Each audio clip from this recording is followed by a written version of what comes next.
ষোড়শ শতাব্দীর প্রথম ভাগে জুয়ান লুই ভাইভস, ইংরেজিতে বানানটা জুয়ান লুই ভাইভস, JUAN, জুয়ান Luis, LUIS, Luis, LUIS, Luis vibes, VIVES,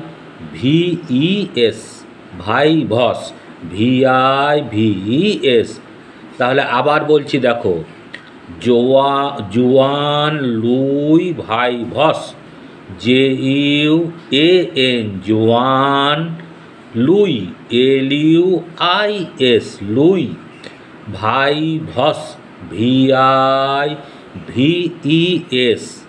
শিক্ষা সম্পর্কে যে মতবাদ প্রচার করেন তার মধ্যেও আমরা আধুনিক শিক্ষা মনোবিদ্যার প্রচুর উপাদান দেখতে পাই।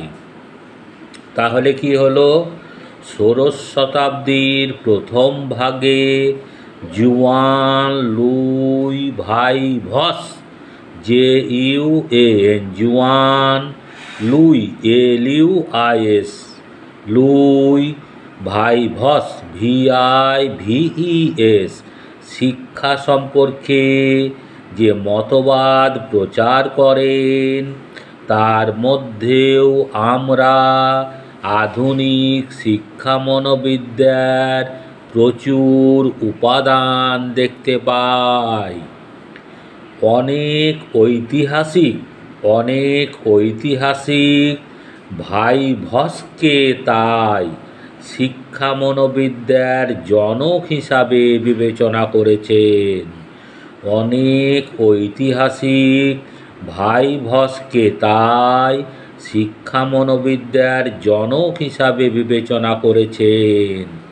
তিনি প্রথম শিখন সংক্রান্ত সমস্যা নিয়ে পরীক্ষণ এবং যথার্থভাবে পর্যবেক্ষণ ও সিদ্ধান্ত গ্রহণের কথা বলেন, অর্থাৎ সাধারণ বিজ্ঞানের বিভিন্ন পদ্ধতিকে শিক্ষাক্ষেত্রে প্রয়োগের কথা উল্লেখ করেন। তাহলে কি হলো? ষোড়শ শতাব্দীর প্রথম ভাগে জুয়ান লুই ভাইভস শিক্ষা সম্পর্কে যে মতবাদ প্রচার করেন তার মধ্যেও আমরা আধুনিক শিক্ষা মনোবিদ্যার প্রচুর উপাদান দেখতে পাই।